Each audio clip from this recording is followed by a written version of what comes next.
Hi everyone and welcome back to my channel. So recently I did a video on 5 signs of a submitted wife, and in doing that video I decided to do a part 2 to that video, which is 5 signs of unhealthy submission. A lot of the time, sometimes we think that submission means that you lose your voice, that you have to obey what everything that your husband says. When I think about sometimes how people view submission, I don't know if you guys have ever watched the movie Coming to America. And he's this prince, and he has people in his country that wants to be his wife, and they matched him with this woman, and whatever he tells the woman to do, she does. So he would say bark like a dog, and she would bark like a dog, hop on one leg, and she would do it. That's not submission. Submission does not mean that you lose your dignity, you lose your voice, or you lose your God-given gifts and abilities and your mind to think and to comprehend and to make decisions. Unhealthy submission distorts the biblical model of what true submission really looks like. And this type of submission could lead to emotional and physical and mental harm. So let's talk about the signs of an unhealthy submission.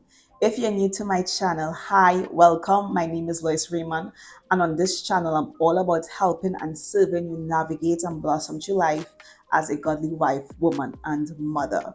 So the first sign of unhealthy submission is when it is based on fear. It's a fear-based obedience. This is when a woman submits out of fear, rejection, or emotional manipulation, instead of love, honor, and reverence for God and her husband. And this is a huge red flag, because true submission is never rooted in fear, but is voluntary and empowered by mutual love and trust. Your husband does not ask for your input or consider your needs or preferences as important as his own. A key sign of unhealthy submission is when your voice is constantly unheard or ignored or dismissed. In a godly marriage, both parties are called to honor and value each other. So when your husband constantly and consistently makes decisions without consulting you, without hearing your point of view or your opinion or your feedback, or always place his desires above yours, this creates an imbalance. True leadership invites input, fosters unity, and reflects Christ's love for the church. So when your voice is constantly ignored, it's not leadership, it's control. He does things that he knows hurts you. So when your husband repeatedly and intentionally engages in negative behavior, whether it is through actions, through words, or decisions that wounds you emotionally, financially, spiritually, physically, mentally, it reveals a deep lack of honor and love. The Bible clearly says, husbands, love your wife as Christ loved the church and lay himself down for it. So being gentle, considerate, protective, and sacrificial, these are attributes that should always be demonstrated by your husband.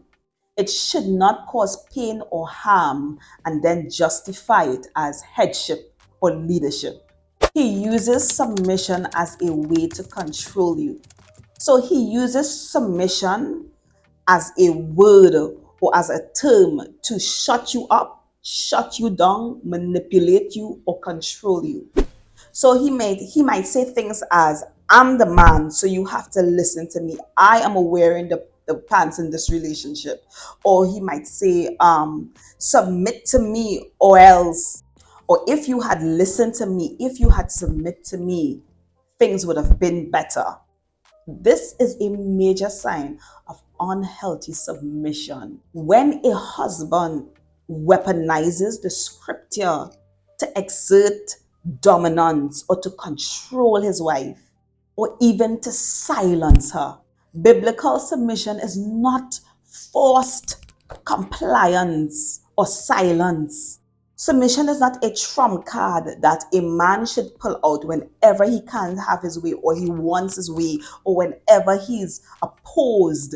He pull out this card as a trump card. So if submission is being used to intimidate, silence, or manipulate you, honey, it's no longer biblical. It's abuse of authority. He does not submit to you. Oh, yes, I said it. What do you mean, Lois? I thought it's only the woman to submit. No, honey. It's also, this is a sign when he does not submit to you. The Bible clearly says in the verse after, submit, brethren, submit one to another. God's model of submission in marriage is one of mutual humility and reciprocation. A husband that refuses to yield to his wife, listen to her desires, listen to her concerns, in any way is failing to reflect Christ's servant leadership. If submission only flows in one direction, it creates a toxic imbalance where one partner dominates rather than love. So remember, mutual submission cultivates trust, while one sided dominance breeds resentment and distance. You don't feel loved or cared for. When submission makes you feel as a wife emotionally neglected, unloved, or uncared for, that means something is deeply wrong. A biblical marriage should reflect the love of Christ, patient, kind, caring, nurturing. Submission should never strip you of joy, security, and self worth. If you are constantly pouring out and receiving nothing in return, it's time to examine your relationship and seek for godly support and help. So, guys, remember that submission is rooted in love, honor, and mutual respect. Not fear, not silence, and definitely not control. I hope that this video has helped you in a significant way, and I will see you guys in my next one. Bye.